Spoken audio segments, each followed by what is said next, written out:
Welcome to the Ad Nauseam podcast, where classical gourmands everywhere can finally get their fill. Join us for a delectable discussion of Greco-Roman civilization stretching from the Minoans and Mycenaeans through the Renaissance and right down to the present. And now, ladies and gentlemen, here are your hosts, Dr. David Noe and Dr. Jeff Winkle.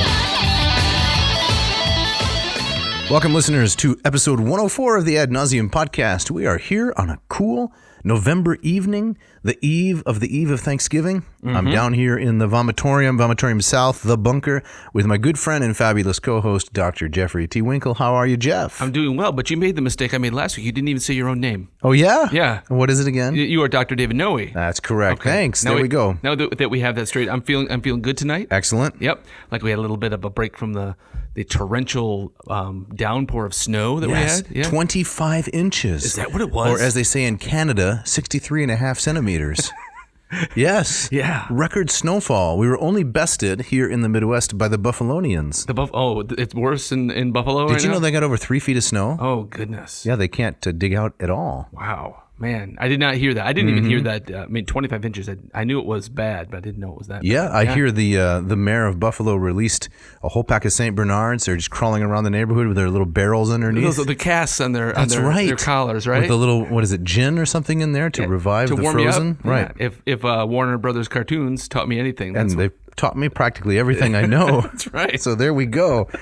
So what are we doing this evening? I have no idea. Oh, come on. The truth, right? We're doing something topical, seasonal, Thanksgiving-ish. Excellent. Yeah. And I rarely say this because you know how I feel about the E word. Yes. I'm excited about this episode. You are. Very much. That almost never happens. I know. Yeah. I'm a consistent meh, as Yeah. we learned a couple episodes ago. Or if you are excited, it's usually tempered with some you're lowering expectations. That's correct. Right? But you're feeling above the bar tonight? That's correct. All right. I'm excited by this. I've muscled up above the bar because this is epic, but in quite a different strain than what we've been dealing with thus far with Virgil. Okay.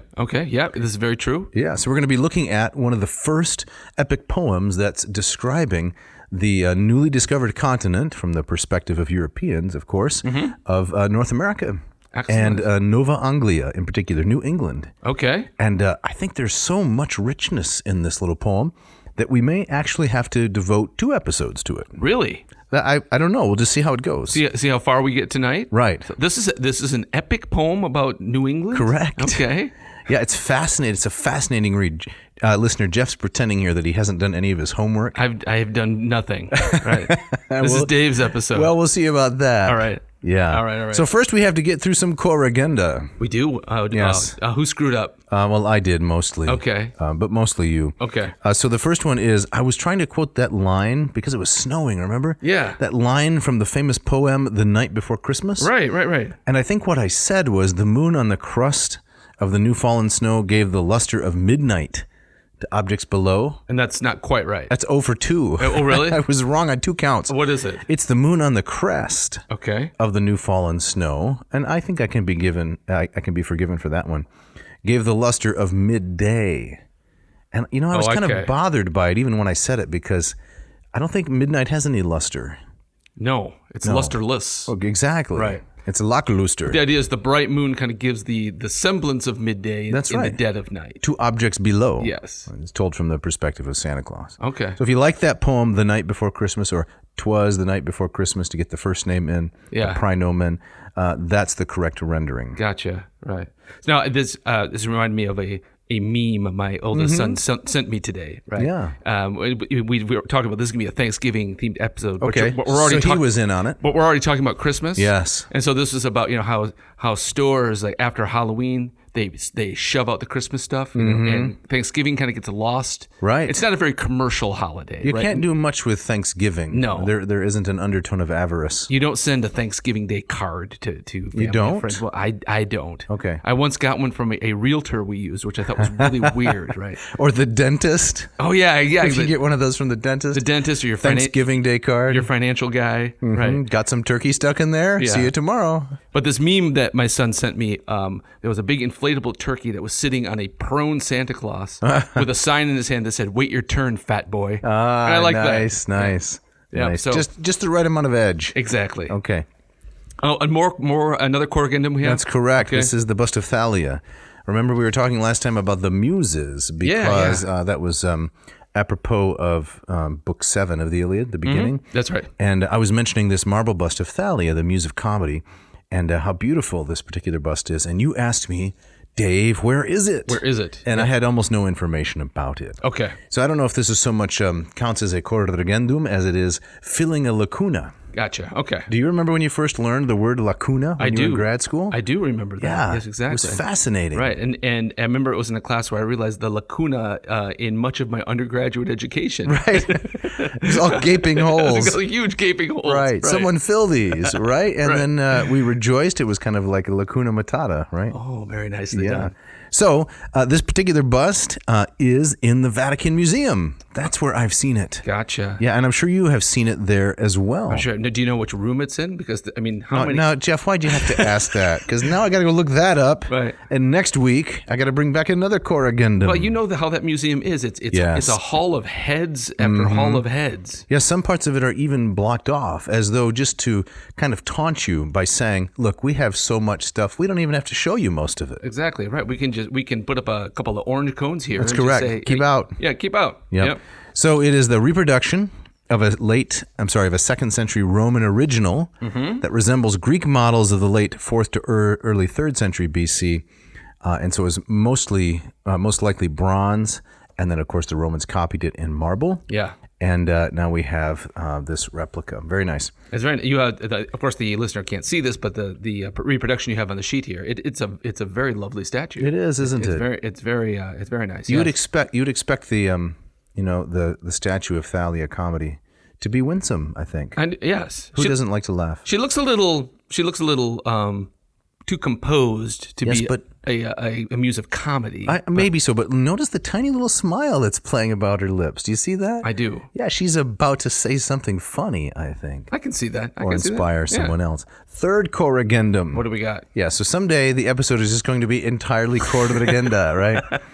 I said that the preferred term in Latin for pizza. Yeah. First I said I used to call it panis neapolitanus. Yeah. Right, which is Naples bread. Right. Just like a bagel is sometimes called panis judaicus. Oh, the Jewish bread, yeah. Right. And then I said, no, it's actually placentia. That was wrong too. Okay. It's placenta. Placenta. Okay. Placenta neapolitana. Placenta. Yep. I was off by a single letter. Yeah, that's not too bad. Not too bad. What is it? The placenta, I'm not even, where's that even coming from? It's a large flat thing, basically. Okay. That's the idea. All right, so now we're on to the shout out. Oh man, what a shout out this goodness. is. So this comes from one Thomas Flynn. And apparently not only is this a shout out, but it's a little bit of a bone to pick. Why don't you read the first part, please? Yes, umbrage was taken. Yes. So he writes, imagine my horror when I heard you say in the latest episode that you have no shout out. Wait, can you read the part in parentheses too? Because this was a little bit unnerving. When I heard you say in the latest episode, number 103 at 5 minutes 56 seconds. Yeah, I was a little disappointed that he didn't include like a fraction of a second. Come on, Thomas, be precise. Right. And then I realized, people are out there writing things down. Man, yeah, exactly. That's a frightening. That is a frightening idea.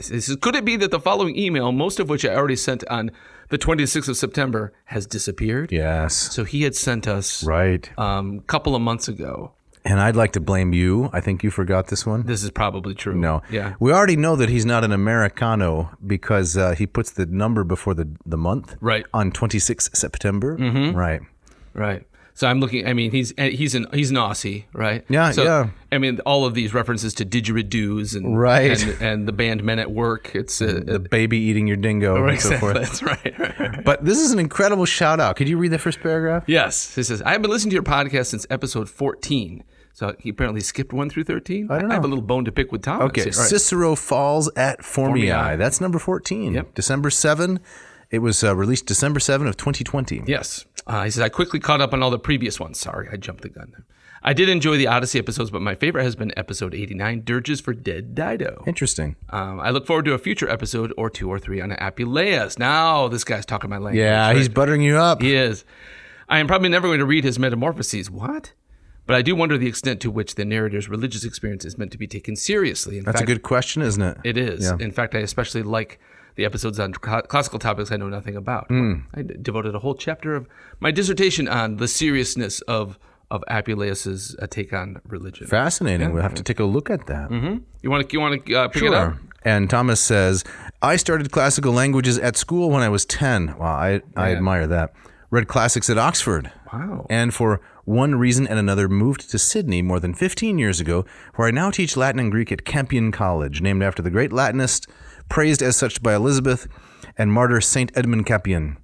I like this guy. I think so. I don't think he's an Aussie by birth. I think it sounds like he might be a Brit and then moved to Australia. Anybody that can't spell theater, right? TRE. Yeah, right. I lump them all together. Gotcha. Yeah. Up in Canada, they can't either. If I had my druthers and I had to do classics, I would spend all my working days reading Homer and Plato. That's great. Man. So I am definitely more on the Greek side, he says, but I teach Latin, which is definitely more popular. Isn't that nice? I want to go on to just one more thing here. Yeah.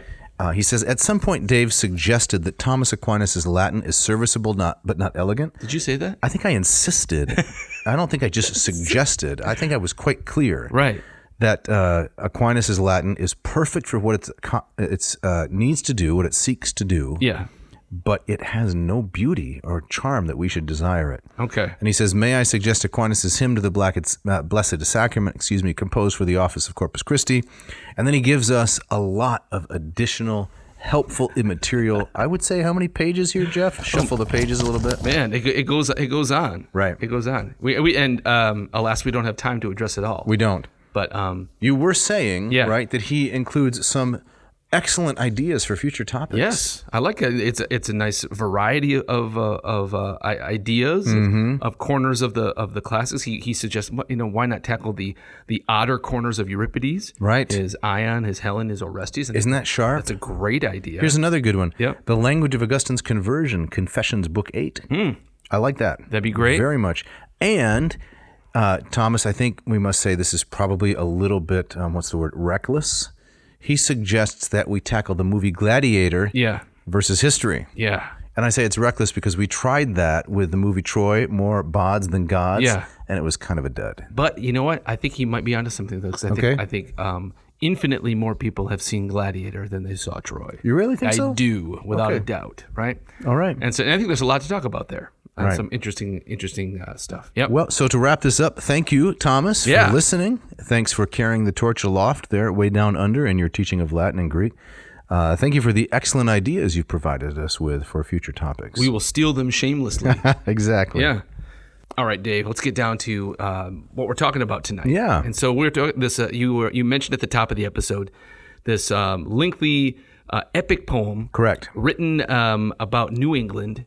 And who's our author here, and what do we know about him? The gentleman's name is William Morrell, and he was born sometime after 1590, and he died sometime after 1626. So he did not live a very long life. No, he did not, Okay. right? So this is sometime late 16th, early 17th century. Received his Bachelor of Arts from Magdalen College in Cambridge, 15, excuse me. So not like our friend Thomas Flynn, who went to Oxford. This guy's a Cambridge man. Okay. May 23rd and 24th, 1619, Morrell was ordained as a deacon and priest at Peterborough. And in 1623, after receiving a commission by the ecclesiastical court to oversee and administer any churches which already or might be instituted in the new colonies, Morrell accompanied the English Navy captain Robert Georges to New England, who was tasked with assisting the establishment of the short-lived Wessagusset Colony in present-day Weymouth. Weymouth, is that in Massachusetts? Massachusetts, Okay. yep. The colony was abandoned in the next year, the spring of 1624, due to financial difficulties and tensions with the natives. Robert Georges served as Governor General of New England between 1623 and 1624, and Georges returned to England in 1624, but Morrell remained behind in Plymouth for one more year to learn more about New England. So that's our author, William Morrell. Okay. These two poems are the fruits of his observations. They were published in 1625, so just a year later, by John Dawson. These writings make it clear that Morrell was an able classical scholar. He frequently peppers his English with Latin maxims reminiscent of Virgil and Apuleius, And he employs numerous references to classical mythological figures and events. Very interesting. And I also found, and I'm sure that the author whom we're quoting, a man named Andrew Gaudio, who put this together. It's freely available online. It's published by the Library of Congress, June 2019. Gaudio noticed some of these Virgilian and Appuleian references. I caught a couple of Lucretius as I was going through it, for sure. Yep. And likely some Ovid as well. Excellent, great. So that's the guy. Okay, and so you note here on the notes here the front plate, right? Of the this is something added by Gaudio, or this is something from Morrell? I think it's Morrell. Okay, yep. All right. And it's the Latin expression "sat breve si sat bene," which means it's good enough if it's short enough. Oh, I like that. Basically, it's kind of another of the big book, big evil. That's correct. Maxim of the from the Callimachus. Callimachus and the Alexandrians. There right. we go. Yeah. So the whole title of this work is New England, or a Brief Narration. That's a word that might need some definition. So we're familiar with narration, but there's another Latin word, enarro, which means to tell completely, right? Okay. So there used to be an English word, narration. I'm sure that we don't use that very often. No. Have you used that one today? I've never used that word in my life. See if you can drop that on Thanksgiving. I will do that. I don't want to stir up trouble around the table, though. And keep the peace. A brief narration of the air, earth, water, fish, and fowls of that country, with a description of the natures, orders, habits, and religion of the natives, in Latin and English verse. London, 1625, William Morrell. All right, now, being a translator of works from you've done a lot of translating of works from around this era. That's right, and slightly before. And this is an era of Latin I know very little about.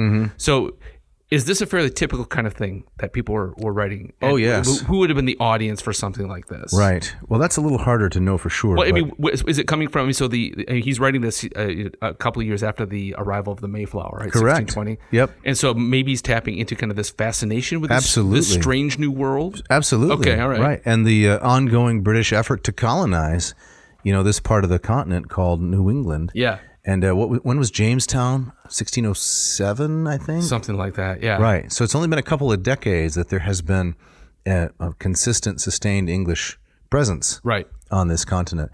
And so typical education of the time for a guy like Morrell, start Latin when you're 10, 11 years old and study really nothing but Latin and Greek for 4 to 5 years. Yeah. Just in great depth. Starting out with prose. Once you've learned some basics of grammar, with a bunch of other boys your age, being punished if you make mistakes. Typically harshly. Then you'd read prose, Terence, Plautus, a little bit of Plautus, but mostly Terence and Caesar. Then you'd graduate to Cicero. And then when you had read enough Cicero, you could write poetry. And then you were expected to compose couplets. And there were a lot of helps, a lot of books and a lot of shortcuts and dictionaries and such that would help you learn how to construe in hexameter primarily, which is Virgil's meter, as we know. Right. Construe things into Latin poetry. Very interesting. And so there's a lot of stuff like this. Okay.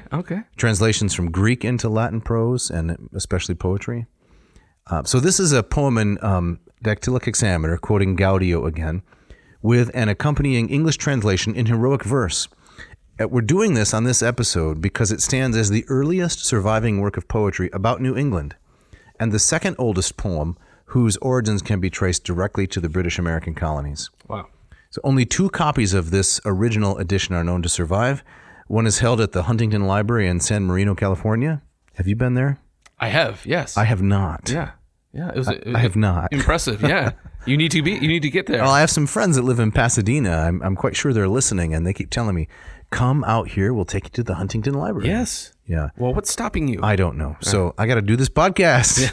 So that's where one copy is, and the other copy, of course, is housed in the British Museum. Okay. So the Latin portion is 309 lines, so it's short, right? Right. You could call it almost an epilion, a mini epic. That sounds in some ways the opposite of an narration. If an narration means to promise to do it all, you're right. This is just a few pages. Yeah, 309 lines. I mean, still quite a bit of effort.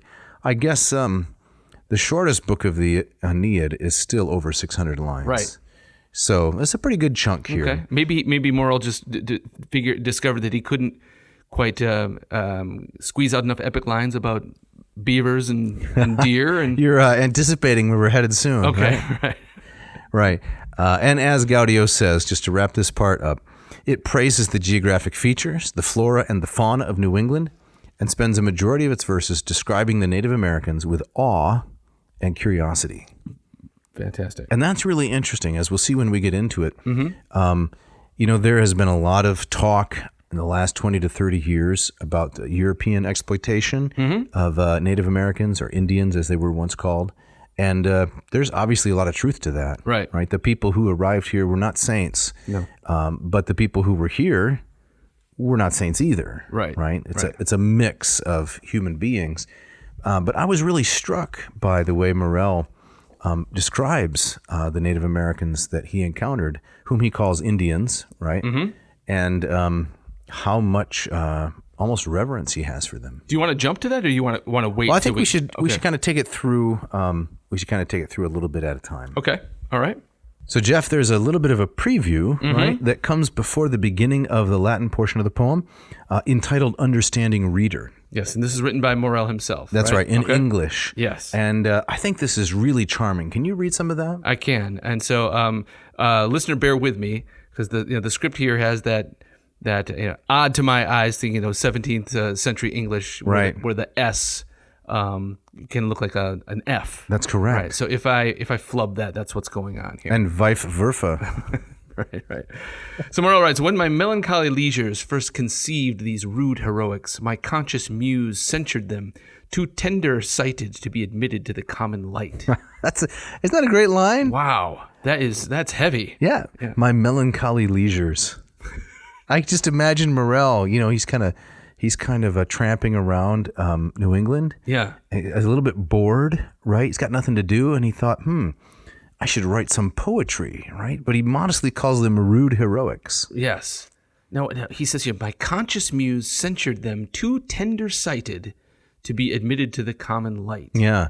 So it's like the muse is holding him back at first, or? Yes, his conscious muse, right? What he thought about, his own sense of criticism. Okay. And I think tender-sighted here is used in an old-fashioned meaning to mean that they can't bear up to other people's scrutiny. I see. In other words, when other people look at them, they'll be damaged because they're weak. Gotcha. So not tender-sighted in that they look at things tenderly, but when you look at them, they're fragile. Gotcha. All right, he goes on. Induced by some kind friends who are truly studious of the public good, I was unwillingly willing. I like that. I was unwillingly willing to adventure them the public censure, desirous, I ingeniously confess, and so I profess myself ever, in my best endeavors to further such royal and religious employments, if my poor judgment can assuredly observe piety to be one prime end of plantation, and the undertaking probable to prosper. I got to admit, he lost me about halfway through there. Right. I really love the I was unwillingly willing. Right. Yeah, I underlined that. So he had some friends who said, no, you got to do this. Right. Okay. And he didn't really want to, but he eventually gave in. Okay. Right? All right. To adventure them the public censure. Right. All right. So I'll publish them. I'll put this poem out. We'll see what happens. I was desirous. I ingeniously confess. And I think ingeniously here means not like that's an ingenious idea, but I candidly, right? I think what it means. And so I profess myself ever in my best endeavors to further such royal and religious employments.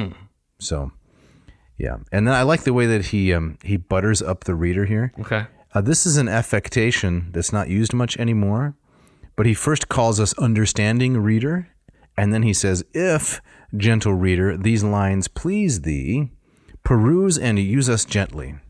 If not, parcavati. Right? So that's our first Latin here. That's right. Yeah. Spare the poet, cut me a break. Yeah. You want to go on there? Yeah. It's a couple of things strike me here.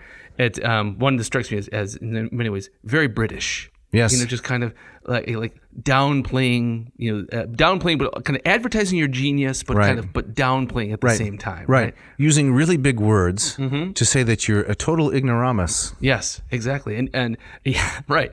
And this also, it reminds me very much of the prologue to Appius' Metamorphoses. Oh, does it? Where Appius himself is basically kind of raising hopes, but also basically saying, don't expect too much, right? And you might, he says something at one point, you're going to ask yourself, who is that speaking? Like, who is this annoying person buzzing in my ear? And then here too is like, if you choose to read this, be gentle, right? Yeah, just forgive the poet. Right. So, I like that.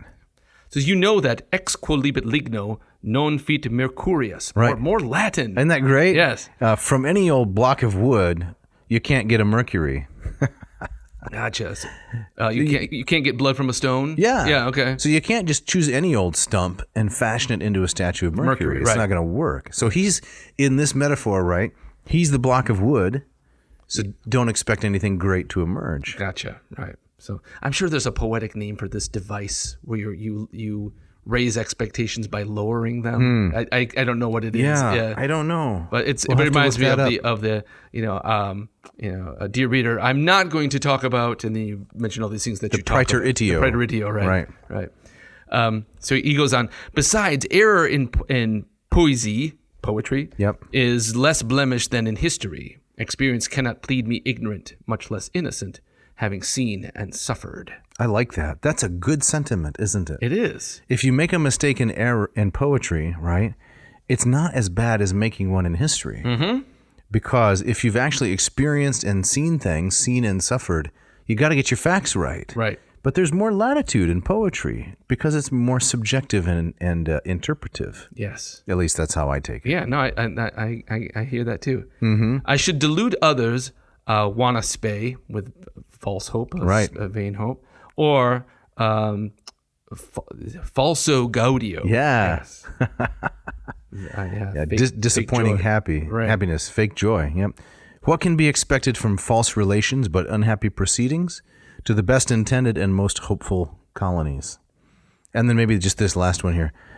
So that want of provisions and right information begets in the distracted planter nothing but mutinies, fearful execrations, and sometimes miserable interritures. Sounds terrifying. My goodness. Yeah. But he uses such great language. So, all right. Well, I'm eager to see the poem that that has been set up, has been buttered up so nicely here. That's correct. And he signs it at the end, thine, if thy own, W.M. All right. William Morrell. Okay. All right. So then Morrell begins not with a poem proper, but it's a note to the reader. Lectori. That's correct. All right. Yep. You want to, and this is hexameter verse? It's, or is this I think, this looks it's different. couplets. It's couplets. Okay. Yeah. So it's an elegiac couplet. Okay. One line of hexameter and then a pentameter. There you go. Okay. The double hemiepes. You want to read some Latin there? I would love to because this is pretty good Latin. It scans nicely. Okay. So here we go. Candida si placadum deteris philo musa comoinae, intuitum tristi, duca levamen erit, optima me lifluis modulari carmina nervis, illida pa lineis, cantibus eoge melos, melea coeles stest e fundera carmina munus, frustra de sico, pumica quaeris aquam, dicere musa probe brebeter similordina purga, gloria summa tibi dicere vera vale. Very nice. Yeah. I feel like I'm back in Ovid's Ars Amatoria. Yes, right. But remember, this was written published in 1625. Okay, now how does this Latin compare to Aquinas's? Sorry, Thomas, don't get me started. So that Thomas couldn't have pulled this off? No, I mean Thomas Flynn, our shout-outie. Okay, yes, okay. If Thomas Aquinas could pull this off, he never did. He never did. So I don't know. But this is good. And I tend to think, as I read through it, I didn't read every line of the Latin, all 309. I probably read maybe a third or so. Some of the lines of hexameter are fluid and perfect. Others, and maybe we'll look at a couple, they're a little clunky. Okay. But it's so, I don't know if I could write one hexameter line. This guy put together 309, but these 8 lines of the To the Reader, this is really good. Yeah. So I think he probably labored over this, maybe more than some of the other lines. knowing that this is the first thing people are going to read. Right. You wanna lead with your best foot. That's right. Could you read the translation that Morrell himself has provided? So I was just going to ask. So this is Morrell's own translation of his work. Okay, yep, that's my understanding. All right. So he translates those lines. Thusly, if thou, Apollo, holdst thy scepter forth, to these harsh number, that's thy royal worth. Vain is all search in these to search that vein, whose stately style is great Apollo's strain. Minerva ne'er distilled into my muse her sacred drops. My pumice wants all use. Juice. Is it juice? I think so. Juice wants all juice. My pumice wants all juice. Yeah. So pumice, right, is the stone that you use to scrape away an error in on parchment or on papyrus, I suppose. This is like the labor limae, right, that Catullus is talking about. Okay. My pumice wants all juice. I guess it means he just keeps erasing and erasing. Again, is this kind of a humble brag? Yes. Okay, gotcha. Okay. Yep. My muse is plain, concise, her fames to tell. In truth and method, love or leave, farewell. Right. So these are these. I mean, I kind of stepped on the rhythm of it, but the last I don't think so. They're iambics, right? Yeah. Yes. My muse is plain, concise, her fames to tell. Right. In truth and method, love or leave, farewell. Yeah. Do. They're rhyming iambs, right? Yeah. And eight lines to represent the 8 lines of the couplets, right? There you go. So it's not easy to do. It is not. And I think he's done pretty well. Yeah. All right. Well, let's dig into should we get into the main course here? Yeah. Okay. So line 1. Do you want to read some of the hexameter? Yes, I do. All right. The title, Nova Anglia. Nova Anglia. Right? New England. New England. He's talking about Massachusetts was where he kind of landed and spent his time. Plymouth Rock. All right. Hactenis igno tam populisego carmine primos. Te no adevate requi contigit Anglia nomen. Agredior trepidus pingui celebrare Minerva. Fermihi numen opem cupienti singula pectro. Pondera veridico quae nuper vidimus ipsi. Very nicely done, Jeff. Thank you. Very nice. Very sonorous. Yes. So here's how it goes. Here is the English. And, for the first time in how many episodes? Yeah. I'm not saying, or you're not saying, here's the Lombardo. Yeah. This is Morrell himself. This is Morrell on Morrell. That's correct. All right. Fear not, poor muse, cause first to sing her fame. That's yet scarce known, unless by map or name. A grandchild to earth's paradise is born, well-limbed, well-nerved, fair, rich, sweet, yet forlorn. Thou blessed director, so direct my verse, that it may win her people, friends, commerce. Whilst her sweet air, rich soil, blessed seas my pen, shall blaze and tell the natures of her men. That's so nice. It's pretty good English poetry, isn't it? It is. It's not bad at all. Right. I like it quite a bit. Right. And I mean, it's definitely playing into the curiosity back home about this new untouched land, right? That's right. Definitely the language here is very kind of golden age, right? It's untouched. Right. It's what he says, a grandchild to Earth's paradise. Yeah. Right? Yeah. I really like it. And scarce known unless by map or name. Mm-hmm. So, it tells us that people in England, they could see the circulating maps. They had heard about it. It's just kind of like a whisper, kind of like a rumor. This place, New England. Right. But I think I also sense kind of a bit of the, maybe not tragedy isn't the right word, but the idea that stepping into this kind of untouched paradise and this unsullied golden age, and calling it New England it's now forever changed. Oh, right? yeah. You can never go back to its pristineness, right? It's imperialism, right? Imperialism has come to the continent, right? And the English, like the other European empires, will wreak havoc on a lot of it. I think do some good things as well, but it's definitely never going to be the same, right? Like that great scene in the movie Apocalypto. Have you seen that movie? Apocalypto? Yeah. No, I mean the title itself. Hold on, okay. What? You haven't seen it? I have not seen it. Oh, let's pause. Let's write this down. On this day, like Thomas Flynn takes notes, on this day, we found a movie that Winkle hasn't seen. That's right. And that you have seen this? Of course I have seen it. I probably saw that title, and it steered you away? Well, I mean, they took apocalypse and kind of put an O on the end. Yeah, It's like Racco. All right. So it's a 2006 movie. It's described as an epic horror adventure film, which sounds right up your alley. It does sound something I'd like, yeah. Right. So it's about conflict among the Mayans with some of the indigenous peoples, other indigenous peoples in the 16th century. Does it purport late 15th, early 16th century? Does it purport to tell a true story, or is it? It does. Okay. I don't know how much criticism it received, how much liberty was taken, but it purports to tell a true story. Okay. And right at the very end, when all the conflict is resolved, or the consequences of bad behavior played out, one of the last scenes are 3 Spanish ships drifting into the harbor near the Mayan peoples and their various allies and enemies. It's there goes the neighborhood. Exactly. And the idea is, like you were saying, this changes everything. Right. For good and bad. Yes. Right. This is it. This is a monumental change. It's that classic clash between civilization and nature. Right. And both how both of them kind of carry within them kind of beautiful, wonderful things, but also savagery. Right. Yes. Well, and I think it's important to remember, and I'm sure this is what you meant, the Spanish don't merely represent civilization. They represent brutality. Right.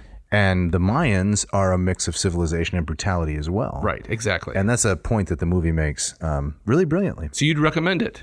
It's grim. Oh, it's so bloody. Does Mel play a Mayan? He's not in it at all. Oh, he just directed the film. Gotcha. Yeah, I had to watch much. I have, kind of the tender conscience. I had to watch much of it through my eyes because it's brutal. Really? Gory? Oh, yeah. Horribly. I mean, because it purports to show human sacrifice and things. But the story is a good one. Yes. Anyway, a little off course maybe, but if we can pick up here a little bit at the beginning, and Morrell says, a royal work, well worthy England's king, these natives to true truth and grace to bring. A noble work for all these noble peers, which guide the state in their superior spheres. You holy errands, let your censors near, cease burning till these men Jehovah fear. Okay, so bring in the gospel. Right, okay. Exactly. All right. Yeah. These natives to true truth and grace to bring. So remember, Morrell was a priest, right? And he's calling upon, part of his purpose in writing this is to try to rally his fellow Englishmen to engage in their, as they saw it, God-ordained task of bringing Christianity to this new continent. Right, okay. And what's interesting to me about this is, of course, the poetic art, right? Poetica ars, something like that, est non omnia dicere, is you don't say everything, right? You just allude to things. So here, instead of saying explicitly, you English Christians, get over here, right? He expresses it poetically. Yes. First in Latin, then in English. He calls them holy errands. Let your censors ne'er cease burning, right? So Morrell is to distinguish him from other colonial peoples. He was not a Puritan fleeing a type of persecution from back home. No. And he kind of freely comes of his own accord, but still sees kind of the duty of his civilized country to spread the civilized religion. That's correct. Okay. Christianity. Mm-hmm. All right, now let's get into some of Morrell's description of the flora and fauna. I like that. Nova Anglia. Yeah. That's right. Yeah. So these are the Latin lines. I'm going to read just a few because it's just goes on and on brilliantly, and then maybe you can read some of Morrell's translation. Sure. So he says, "His nucleis laute versutus vesceter indus, his exempta fame segnis nostratibus omni, dulcibus his vir res revocantur victibus almae, arboribus di ves vernantibus est quoquitellus, cadris et fagis uglandibus et iovis alta, arbora fraxinea gomosis pinibus alnis, uniparis multis quali istum gramina et herbis, pascua quae prebent animalibus unde fugaces." That's the end, pretty much, of the description of the flora. Yes. I mean, one part, and then we're going to get a long, fascinating description of some of the fauna. Right. Could you read some of the translation there so that people know what we're talking about? Sure. "A groundnut there runs on a grassy thread, along the shallow earth as in a bed, yellow without, thin filmed, sweet lily white, of strength to feed and cheer the appetite. From these our natures may have great content, and good substance when our means is spent. With these the natives do their strength maintain, the winter season which time they retain, their pleasant virtue, but if once the spring return, they are not worth the gathering. All o'er that main the verdant trees abound, where cedar, cypress, spruce, and beech are found, ash, oak, and walnut, pines, and juniper, the hazel, palm, and 100 more are there. It goes on. And then that's followed up with the list of all the animals. The list of all the animals, Yeah. right. I think this is so charming. For example, when he's describing these trees, the cedars and the cypress, the spruce and the beech, he mentions the tall tree of Jupiter, right? Mm-hmm. The Yoasalta arbora, and then all of the different plants, all of which are, both accurate and they perfectly fit the hexameter line. Right. There's no small accomplishment. Yeah. And I even see in this a bit of that eye for the natural world is you see Darwin, a century or two later comes around and I mean, not a poet, right? But deeply interested in the intricacies of the natural world. It's already here in an English predecessor. Yep. And of course, as the learned listener knows, the names of all of these trees, because they went back and listened to Cowboy Up Verge. Oh, of course they did. The Virgilian Eclogue and Augustan literature. Mm-hmm. That was pretty early, like 19, something like 17, something like that. Filled with the names of trees. That's right. Filled with trees. The eclogues are stuffed with trees. Yeah. Speaking of stuffed with trees. Is it time? It's time for the ads.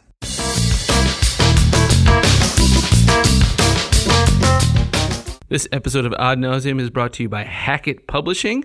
Hackett Publishing, been in business for 50 years. I think officially this year, this is their 50th anniversary. These guys have been with us from the very beginning, and we are so thankful for having them as a sponsor of this show. Now, Dave, last week, right, I had a limerick for Hackett, and I think you promised that you were going to write one. I promised. In reply. Yes, I make a lot of empty promises, frankly. Yeah. So you don't have one? I do have one. Oh, okay. Yeah, I just cranked it out. Okay, what do we got? And let me tell you, it shows. You ready? Yeah. If you're in some keen need of books, don't buy them from shrewd, outright crooks. The good folks at Hackett have all that you lack it. Make up for your plain, crummy looks. Very nice. I like that. You just cranked that out. I just cranked it out. Man, not bad. 90 seconds of work. Let's take it apart, though. Okay. In the interest of selling books for Hackett, yes, let's deconstruct this terrible limerick. Okay, let's do it. Okay.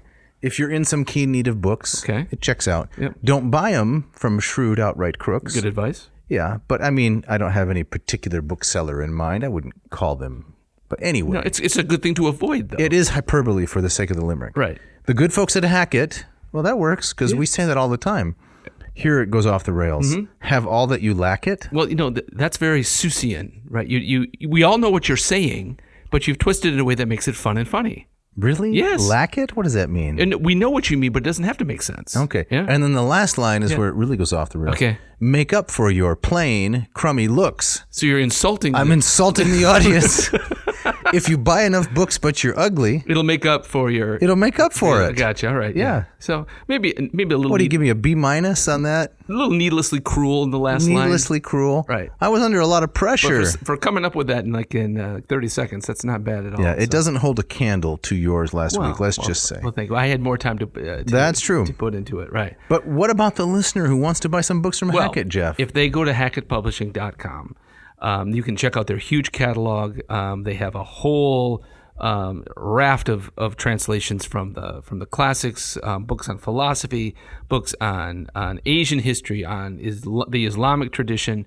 It's a massive catalog. If you've been listening to the program, you know that we love their translations. We use them. We've been using the Lombardo translation as well as others in talking about Virgil. And so if you want to take advantage of all they have to offer, go to hackettpublishing.com. Find the book that you want, put them in the little satchel. And what's our coupon code? The coupon code is AN and then the current year, which is, let's see, 2022. 2022. And that will get you two wonderful things. That'll get you 20% off your entire order and free shipping. And folks, this is the way to make up for your plain crummy looks. This will do it. This episode of Ad Nauseam is also brought to you by Ratio Coffee. Jeff. Yeah? Yes. Just checking if that's still your name. Out in Portland, Oregon, our good friend, the fabulous entrepreneur, decided that there was enough mass produced coffee, and he said, how can I improve the home coffee making machine? And he developed the Ratio 8. This is an automatic pour-over machine, which is a beautiful and functional, delivering delicious coffee every day. Yes, and an elegant package. It's like you alluded to. They are works of art in and of themselves. Now, Dave. Wait a minute. Do you know why I made that intro so long? Why? Because I was afraid you were going to ask me about another limerick. I suppose, is it too much to ask? Do you have a limerick for this ad as well? I have one. All right. Yes, and this took me a good 75 seconds. How you feeling about this? It's one? awful. Okay, all right. Just a moment ago because I remembered. Oh, no. Here you go. I know a swell gal who brews coffee. She serves it with cream, not too frothy. The ratio's her fave. It's brew she doth crave. And for rhyming, I've only got toffee.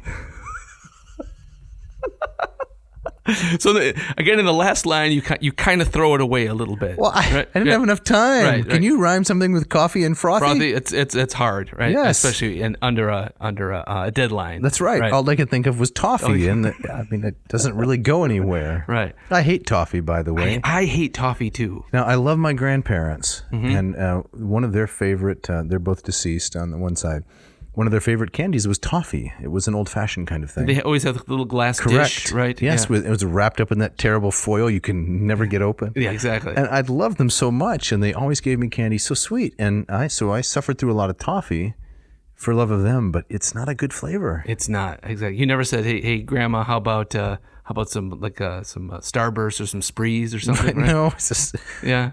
There were other kinds of candies, but there was always toffee. Always toffee, right? But we're talking about ratio, though. Maybe. Right? Do you want to break down your poem? Yeah, I do. Okay. Yeah, all right. So the first two lines: I know a swell gal who brews coffee. She serves it with cream, not too frothy. Now, are you thinking of any particular person in mind? No, or just this is generic. Jane Six brew. Gotcha. But if the listener is careful, they know that way back when we had another sponsor, we read a couple poems like this, and I have recycled these two lines. Oh, really? Yeah, you didn't recognize them? I didn't. Oh, come on. Yeah. But I changed the gender to throw the listener off the scent. This time it's a swell gal. The two middle lines, not too bad. The ratio's her fave, right? If you can't get the whole word into the line, cut it up. That Exactly, works. right. It's brew she doth crave. You might wonder, why did I put the doth in there?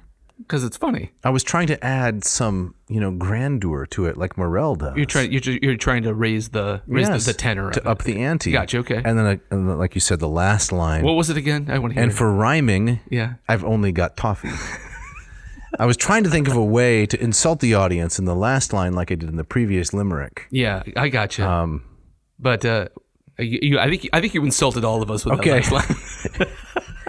So let's say, Jeff, that the listener wants to buy one of these coffee machines, if for no other reason than to end this terrible bad segment. Right. What do they need to do? Yes, if you want to get the ratio 6 or the ratio 8, you go to ratiocoffee.com. You choose the machine that you want, drop it in the box, and if you use this coupon code ANCO ad nauseum coffee 7B ANCO 7B. That's a code that's good through November 30th. That's correct. And the B is for brackish? The B is for brackish, yes. And that will get you 15% off your entire order. That's right. Check it out.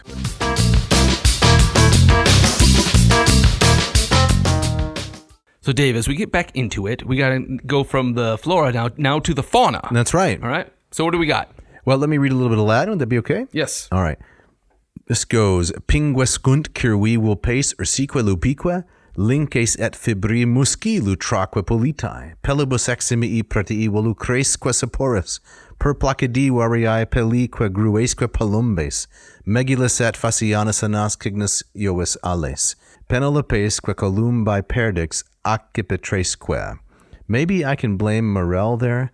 That's one of those lines, unless I've messed up terribly, not as smooth as some of the others. That last one, a bit of a clunker. Mm-hmm. Yeah. But the next one comes back in full force. Okay. Et capitoli a ves variae tum carnisapora tum pennis placedete orantibus arta canautas. And that's great. And that's smooth as butter. That sounds great. Yeah. I like in one of those first lines that you read where it ends Ursuqua lupuqua. Yes. Right? So bears and wolves. Yes, that's right. Oh my. Internal rhyme. Yeah. That's great. You want to read us some of Morrell's own translation? Sure. So let me see. Let me just pick the spot here. So there's grass and herbs contenting man and beast, on which both deer and bears and wolves do feast. Foxes both gray and black, though black I never beheld. Well, how does he know then?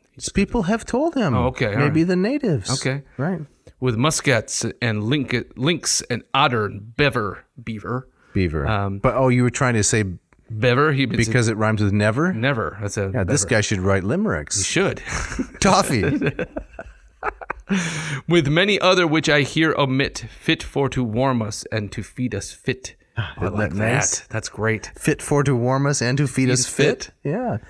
The fowls that in those bays and harbors feed, though in their seasons they do elsewhere breed, are swans and geese, heron, pheasants, duck and crane, culvers and divers all along the main, the turtle, eagle, partridge, and the quail, not plover, pigeons, which do never fail till summer's heat commends them to retire, and winter's cold begets their old desire.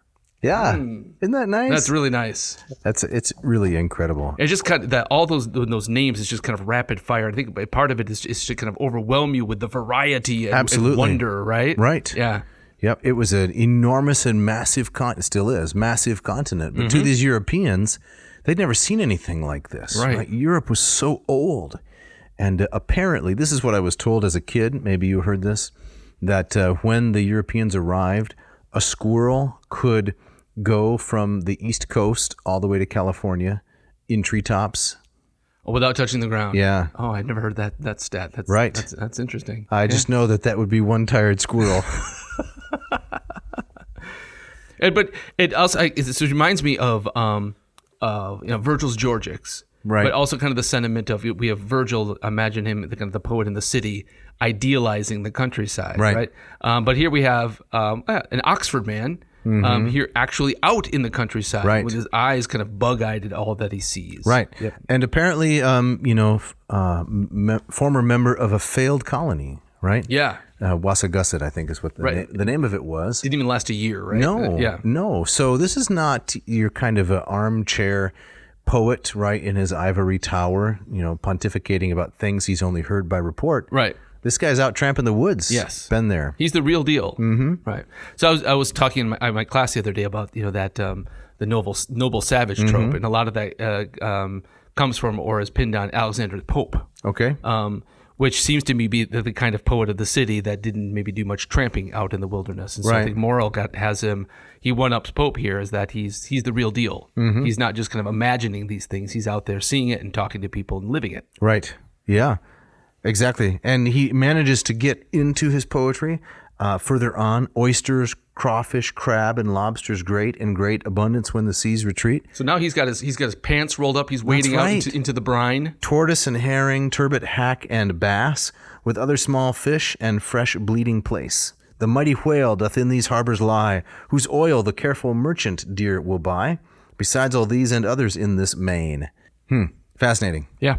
And finishes up with the flora and the fauna. Yes. And then starts talking about the natives. Yes. Whom he respects and is fascinated by. You want to take us there? Yeah. So let's read a little bit of the Latin here, where he's starting to talk about the way they dress, what they wear, some of their habits and customs and so forth. Okay. And I'll read a little bit of the Latin, and then we'll get the translation again. So kind of beginning in midstream a little bit. Austeri risusque parum savique superbi, constricto nodis hirsuto, crina sinistro, imparibus formis tondentes, ordina willos, mollia magnanimae peragentes utiagentes, arta sagittifera polentes, crisibus armis. All right, and he translates thus. Whose hair is cut with greases, yet a lock is left, the left side bound up in a knot. Their males small labor but great pleasure know, who nimbly and expertly draw the bow, trained up to suffer cruel heat and cold, or what attempt soe'er may make them bold, of body straight, tall, strong, mantled in skin, of deer or beaver, with the hair side in. So he's fascinated by these natives. Unfamiliar dress, unfamiliar appearance. It's quite similar to the way that Herodotus, in his book on the Scythians, right, which I think is maybe book 4 of the histories, he talks about the Scythians, which is modern day Southwest Russia, right, Ukraine, that area kind of, and the way that they're on horseback and they live a nomadic lifestyle. They have unfamiliar dress and unfamiliar customs. I think this probably has to be in the back of Morrell's mind as he's describing strange people he's never encountered. Right. But at the same time, given what we read earlier too, he's also saying that these are heathens to be converted. That's true. At the same time. Yeah, but I would say in a pretty compassionate way. Yeah. I suppose it all comes down to whether you think that converting from one religion to the next, is a legitimate and worthwhile thing, right? And if persons should try to persuade others, right? Right. This wasn't always persuasion. I mean, I think it was on Morrell's part. There was force used. Sure. But Morrell's talking about something a little bit different. Yeah. It seems. It's interesting. I talk about this in my film class. So we talk about the history of the Western in American film, and if you look at the very beginnings of American cinema, some of the very first films were these Westerns, and invariably in these early silent films, you have the cowboys who are the agents of civilization, facing the dangerous frontier, and the natives are the war-whooping savages that need to be tamed, killed or converted. Right. And then as you kind of go through the history of cinema up to the present day, that has kind of turned 180 degrees. Right. It's the opposite. It's the opposite now, where you see, if you see the cowboys or the colonialists, they are the ones who are the danger, right? And they are intruding upon these golden age figures who just who live close to nature, and therefore inherently moral. Right, like the famous Kevin Costner film Dances with Stereotypes. Exactly right. It's a classic example that where his character ends up going native, right? Because that's the moral thing to do. Right. He leaves behind the cruel butchery of of everything that he represented at the beginning. Right. You see it all over the place. I mean, that's basically the story of films like Avatar. Right. Right. But it seems like and Avatar 2. Is that coming out? Oh yes. Okay. Yeah. You haven't bought tickets yet? No, that's not my thing. Okay. Yeah, but more to yet another movie you haven't seen. I saw Avatar. Okay. And that's why I'm not going to see Avatar 2. All right. But to place Morrell into this whole schema, he's more balanced there. I think so. Right. So he recognizes the worth and value of the civilization that he comes from, while also kind of admiring the exoticism and kind of inherent purity of these people. They live in that and close to that nature, that multivarious, detailed nature that he just spent all these lines talking about. Right. All right, let's pivot over to where he talks about how their society is structured. Okay, right. And I'm going to read a couple lines of Latin, and the listener should be aware that one of the really interesting things Morrell does is he describes customs that have no clear equivalent in his vocabulary, using the vocabulary that he has at his disposal.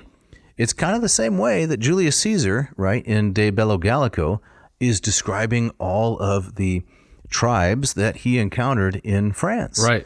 And he's got to use Roman terminology, because that's all he has, to describe their various habits. All right. So it goes like this. Rex tenet imperium poenas et praemio cunctis constituit da iurisines viduasque papillos, et miseros curat peregrinos moliter omnes, excipit hospitio semper tamen inde tributi. All right. So I think it's their kingdoms, maybe? Is that? Their kingdoms, yes. Okay. Their kingdoms as their kings of high degrees. Their kings give laws, rewards to those they give, that in good order and high service live. The aged widow and the orphans all their kings maintain, and strangers when they call, they entertain with kind salute, for which in homage they have part of what's most rich. Very nicely done. So he's using the language of kings and kingdoms. That's right. To describe the chiefs of the tribes and how they run things. Yes. Whoever the head man was. Yeah. And did you catch the Xenia reference there? I missed it. Where? Yeah. The aged widow and the orphans all, their kings maintain, and strangers when they call. That's right. Yes. So Morrell, right, familiar with Xenia from his reading of the Odyssey and many, many other places in Greco-Roman lit, what does he see in this culture? He sees a similar kind of thing. That's correct. Let me just read those last two lines again, because now that you mentioned Xenia, they hit me more closely. They entertain with kind salute, for which in homage they have part of what's most rich. So they strangers come and they give them the best part. The best. Yeah. Right. So when a stranger comes knocking at your door, what's the typical fare? I'm always suspicious, because I think they're either trying to sell me something, right, or they're going to try to sign some kind of petition. Right. Yeah. So my house is not very Xenia-ish. Right. 10, 12 years ago, maybe, when I lived in a different neighborhood, a young man showed up at the door, and asked me for a drink. Appeared like he was selling something, but he just said, "I'm so thirsty. Can I have a drink?" And so I gave the young man a soda. Did you let him inside? Or did you say, "I'm bringing the soda to the porch"? I brought it to the door. I was careful, right? Right. I mean, I've got children in the house. It's a complete stranger. Right. But it was hot, right? And the guy was going around the neighborhood selling something. Mm-hmm. But when he came to my door, he wasn't selling anything.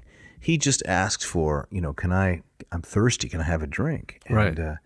So that was very interesting because that's the only time that's ever happened to me. Yeah. And, you read things in the papers, you hear stories about persons, who are kind of exploited for selling stuff. Yeah. And I wondered, is this one of those persons? Oh, yeah, Right? yeah. So I gave him a Sprite. Well, I mean, you did your Xenia duty there. You think so? I think so. Could I be a native chieftain? I think much more so than I could, right? What's really interesting about this is, in some of the the stories about the clash between the colonial powers and the native peoples, one of the stories that I've heard is that the colonials take advantage of the docile nature of these tribes. Right. They take advantage of this very thing that Morrell is talking about. That come on in. We'll give you the best, and they kind of use that to steamroll them. Right.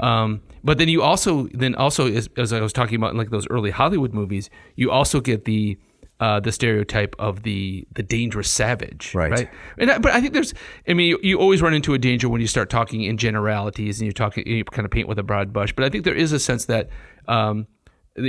different native tribes had their own kind of personalities as well. Right? So the Apache are remembered as a more warlike tribe. Oh yeah, heroic. And or the Iroquois. Right. And some of these maybe more eastern tribes that the colonials came into contact first were more of kind of the docile kind of agricultural type of tribe. Mm-hmm. But yeah, you see that kind of full spectrum here. Mm-hmm. But I think there's probably definitely some truth in that. You hear the story of how Manhattan Island was bought by the Dutch traded for beads, for trinkets, right? Yeah, supposedly kind of just taking advantage of a people that didn't really know what hand they were being dealt. Sure. Yeah. And we're using very unfamiliar customs. Yeah. Right. So can we use this?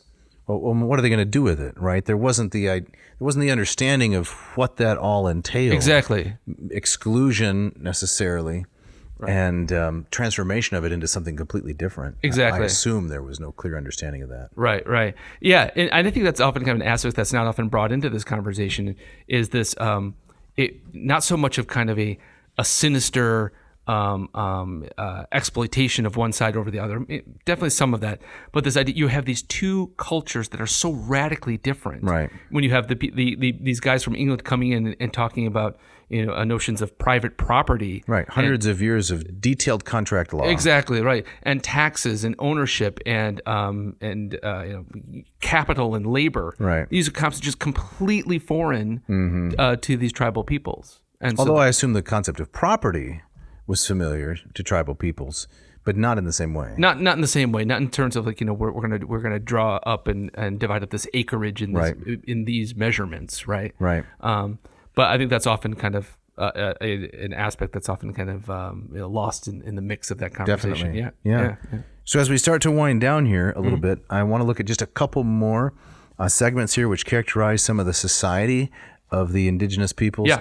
As presented by Morrell in this brilliant Latin poem. Yes. And so I want to pick it up here where he's talking about some of the customs for the very lowest class in this particular Native American society. Okay. So I'll read a few lines here which start out like this.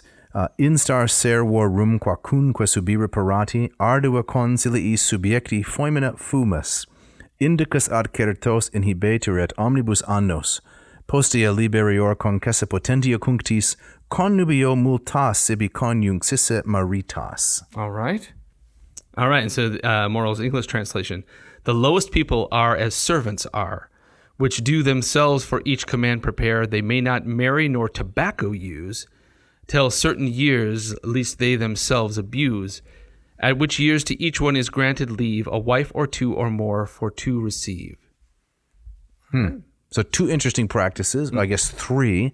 The one is, he says, the lowest people are as servants are. So that's instar servorum in the Latin.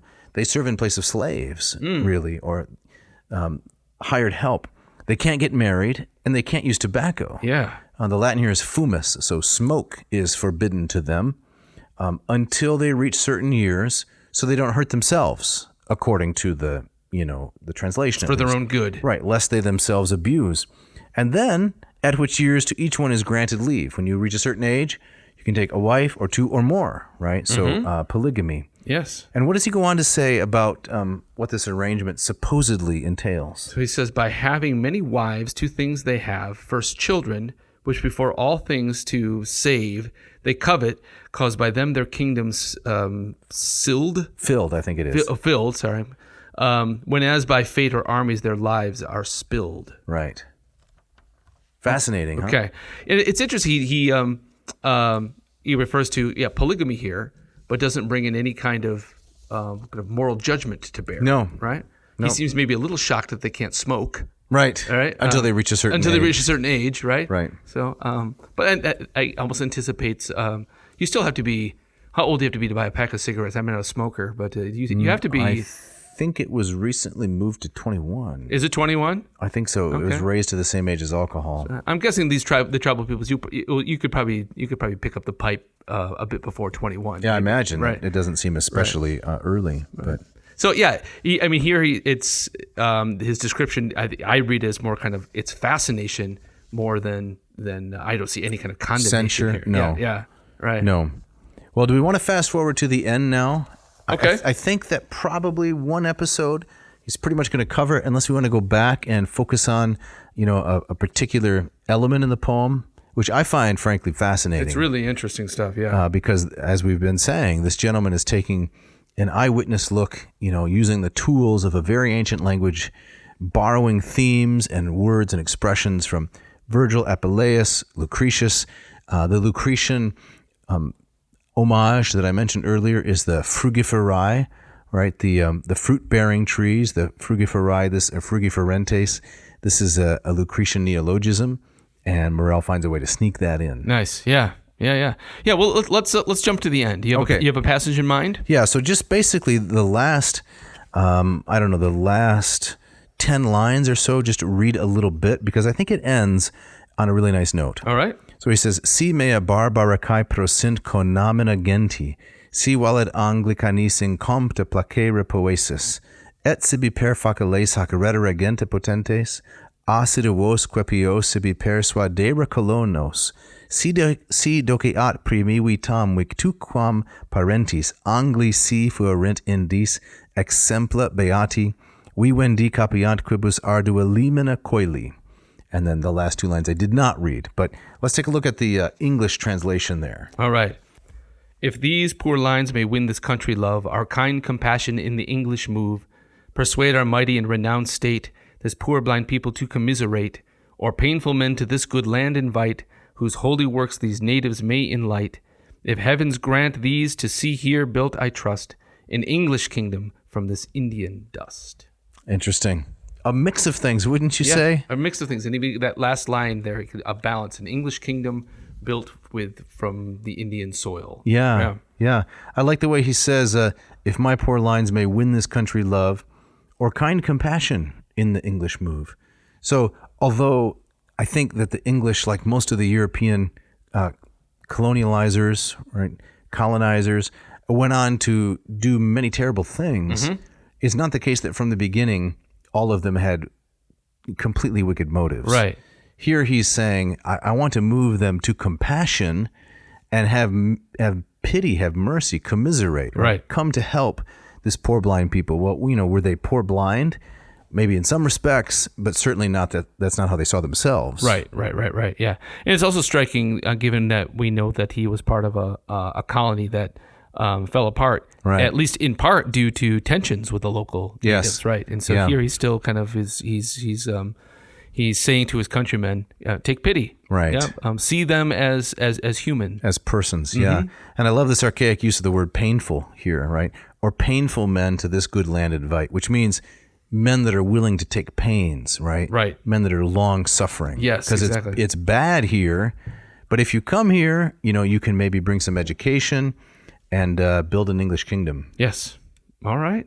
So you think anybody listening is going to think, oh, these ad nauseum guys, this is just kind of an apology for imperialism. That's what they're saying. They're carrying water for imperialism. If they listen to the last hour, I don't think they should come away with that at all. Right? Okay, so what would you say to someone who would say, you guys you're valorizing this poem because you love Latin, but this is a brutal business and you're just kind of glossing over it? I don't think we glossed over it at all. I think we at many points said that it was the colonial experiment was fraught with highs and lows alike. Right. Okay. Right. And to see Morrell positioned in this as someone who's kind of trying to balance both sides in a way that I think is often not brought into that conversation. Right. Yeah. Okay. So hats off to Mr. Morrell. All right. Yeah. And for those of you who like this poem, right, you can easily find it, right? In fact, send Jeff or me an email, and I'll be glad to email it to you. Yeah.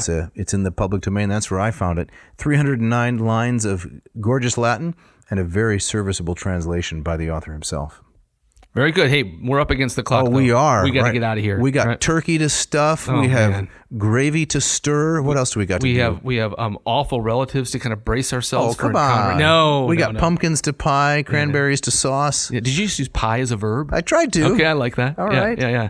There's a lot to go on. It is, yes. But in the immediate right now, we got some business to cover, yes. right? So before we get out of here, Dave, you want to talk to us about... Well, I'm still on a vein here. What? The moon on the crust of the new fallen pie. I think you got to let it go. All right. You want to tell us a little bit about the Moss method before I do. we go? Okay. Yeah, coming up, right? This Friday is the fabulous, what you like so much. Oh, I love this part. The Black Friday Monsai. Black Friday, Cyber Monday. Yeah, but I had to switch the last two to make it rhymey. Well, exactly. I mean, as we saw with your limericks, you're very good at that. Oh, thanks. Yeah. So here's what we're offering. Yeah. If you want to sign up for the Moss method, you can get 10% off. So the regular $325 comes down to $292.50. Fantastic. And this will be open from 11/24, Thursday the 24th, from 12:01 a.m. Eastern Standard Time to Monday, November 28th at 11:59 p.m. Okay. Shut it down right then. Okay, so they got a small window. That small window. It's about, I don't know, it's 5 days maybe. Get in there and get your 10% off. The Moss method for Greek take you from... neophyte to erudite. That's correct, right. And if you want to study Latin with me, it's the LLPSI course, Lingua Latina per se Illustrata, latinperdiem.com, and 10% off the $199, so that takes you down to $179. And after this sale, what's the bad news, Jeff? Well, after the sale, that goes back. The price goes way back up again. No, not just back up to the original, but it's going above the current price. Oh, I see. Because the course is finished. 33 jam-packed videos, tons of information for Latin teachers especially. Yeah. If you're teaching from the Orberg book, this is going to give you so much help. Fantastic. It's going to go up to $250. Ah, okay. So this is your last chance. You better jump in soon, I would say. Get in. All right. And we got some people to thank. Yes, we do. Mishka, as always, our wonderful engineer. Yes. She's going to turn this one around in record time. We got to get it out for the Before holiday. you can say green bean casserole, she's going to have this one done. Thanks, as always, to Scott Vincent and Ken Templin for the great music that you hear throughout the podcast. If you want to one-up Thomas Flynn, right, and you want to shout out, yes, you want to give us ideas for episodes, and I got to tell you, that's going to be difficult. Because Mr. Flynn sent us, I think, about 6 pages. No joke. It is. Yeah, exactly. So you got your work cut out for That's it. right. Or if you just want to send us a short paragraph. Yeah, we'd be happy with that. We'd love to mention your name. Tell us how you're kind of keeping the torch alive. That's right. And you can do that to Dave at adnauseam.com. Don't forget the V. Or send it to Jeff at adnauseam.com. Don't forget the V. Jeff, did you want to share some of the handy Latin phrases for Thanksgiving you put together? Let me just give a couple. These are here. excellent. Okay, I really like these. So this is for you at the table, and you want to break out some Latin. I thought some Thanksgiving-themed phrases you would see. One would be da mihi garum. Da mihi garum. What's that? That could roughly pass the gravy. Pass the gravy. All right, give me, so garum was this awful fish sauce that the Romans fermented fish sauce. Put on everything. So yes. Give to me the fish sauce. How about this one? You could whisper to the person next to you, quis consobrinum Leonardum invitavit. Who invited cousin Lenny? That's great. All right. That's great. And then maybe one more here. Nil mihi refert quid nomen eides nulli hic caro, which is roughly, I don't care what you call it. That ain't meat. That's great. That's good. And Dave, Very nice. You got the gustatory parting shot? Yeah, but I want to say something else real quick before the gustatory parting shot. Yep. That little bit of Latin that you shared with us there so brilliantly, that's like an Easter egg, right? You know what I mean? Yeah. How they put Easter eggs in movies. Yes, I got you. Okay, Yeah, all right. It's a pop culture reference, Johnny Pop. And so the people who've been listening to the end, right? Once we get to the end of the content, okay, this is just the typical blather. No. We're rewarding you for hanging in there. Exactly. See what you got? All right, now the gustatory parting shot. Yes. This comes from Jimmy Fallon, some kind of late night guy. Yeah, he used to be on SNL. Okay. Yep. I don't not a fan, but I love this quote. A new survey found that 80% of men claim they help cook Thanksgiving dinner, which makes sense when you hear them consider saying, "That smells good," to be helping. Not bad, Jimmy. Is that you? I get in there. You do? Exactly. No, that's me. I'm a cook, yeah. Oh, that's me. I come up and say, "Hey, can I help with dinner?" That smells good. good. That's my contribution. Excellent. Thanks for listening. Thanks.